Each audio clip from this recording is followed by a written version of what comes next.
या यात्रेत चक्क पहिल्या नंबरला थार गाडी ठेवलेली आहे। ही संपूर्ण यात्रा जी आपण पाहतोय ती या दोन बैलांमुळे भरलेली आहे। मला कमेंट बॉक्स मध्ये सांगा या दोन बैलांची नावे काय आहेत, जेणेकरून बाकीच्या लोकांनाही कळेल की या बैलांची नावे काय आहेत। नमस्कार मित्रांनो आणि त्यांच्या मैत्रिणींनो, आज मी चाललो होतो सुलतान झेंडा केसरी पाहायला आणि ही बैलगाडा शर्यत पाहायला मी दुसरी तिसरीकडे कुठं नाही तर मी चाललो होतो आमच्या गावात म्हणजे पेठ गावात पाहायला। लवकरच यायचा विचार होता पण घरची कामं होती त्यामुळे मला लवकर येता नाही आलं। त्यामुळे ना पोरं तर आधीच ऑलरेडी आलते, मी गाडी लावून निघालो घाटाकडे। चला आज कमेंट बॉक्स मध्ये सांगा की आज ह्या घाटात आहे ना कोणता कोणता बैलगाडा ग्रुप आलता, आणि अजूनही जे कोणी आलं असेल गाड्या पाहायला तर त्यांनी कमेंट बॉक्स मध्ये सांगा की आम्ही पण गाड्या पाहायला आलतो, आणि कुठून आलतं ते पण कमेंट बॉक्स मध्ये सांगा। असं हे पहिलं वर्ष होतं की नियोजन एकदम काटा पद्धतीचं झालं। गाड पाहायची सुरुवात माझ्या आळ्यापासून झाली, त्यात ही बैल फ्रीली मस्त आहे ना माणसांची मजा घ्यायची।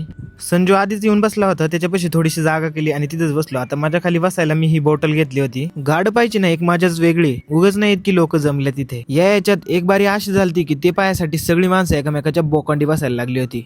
तुम्हीच पाहू शकता बारी सुरू व्हायच्या आधीच सगळी माणसं ऍक्टिव्ह झालती। जसं क्रिकेटच्या स्टेडियम मध्ये शिट्ट्या आणि टाळ्यांचा जल्लोष होतो ना तसंच ही लोक करत होती। खरंच नशीबवाने ती बैल आणि तो गाडा मालक की लोकांचं एवढं सगळं भरभरून प्रेम भेटतंय त्यांना। जसं शेवटच्या बॉलमध्ये टीमला जिंकून द्यायची वेळ येते ना त्यावेळेस जी मनात धडधड तयार होते ना तीच आहे ना यावेळेस होत होती। बरं चला, ज्या बारीबद्दल मी एवढं बोलतोय ना ती बारी तुम्ही आता पाहाच।